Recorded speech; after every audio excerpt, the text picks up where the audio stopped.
Konvoi Piala Presiden milik Marching Band Gita Handayani Dinas Pendidikan Aceh di Kabupaten Aceh Selatan, Sabtu 3 Desember 2016 berlangsung meriah. Rombongan bergerak dari hotel tempat kontingen bermalam menuju kantor Bupati Lama.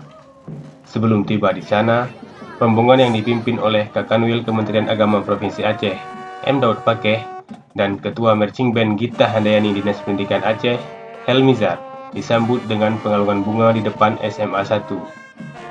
Sepanjang perjalanan, masyarakat begitu antusias menyaksikan persembahan dari Marching Band Gita Handayani Aceh yang baru saja meraih Piala Presiden pertengahan November 2016 lalu di Cibubur.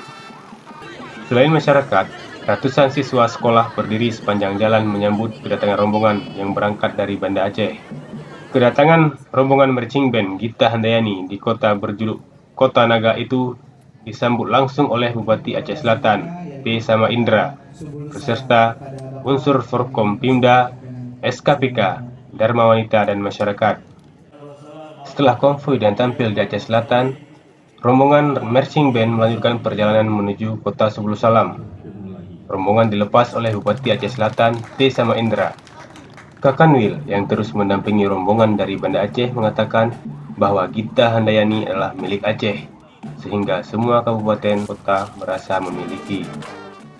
Ya, alhamdulillah, yang harus kita pahami bersama bahwa Marching Band Gita Handayani ini adalah milik Aceh. Jadi oleh karenanya semua kabupaten kota merasa memiliki tentang keberhasilan Gita Handayani ini.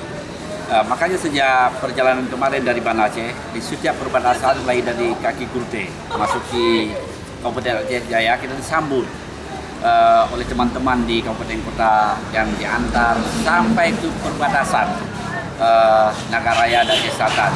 Jadi setiap perbatasan kita disambut semuanya. Tim ini luar biasa penyambutan dari setiap daerah. Selanjutnya, rombongan Marching Band Gita Handayani Aceh bergerak menuju kota Sebulu Salam. Di sana, mereka mengarak Piala Presiden dan juga tampil pada pembukaan HUT PGRI ke-71 dan HGN Provinsi Aceh tahun 2016 di Lapangan Beringin, Kota Sebulu Salam.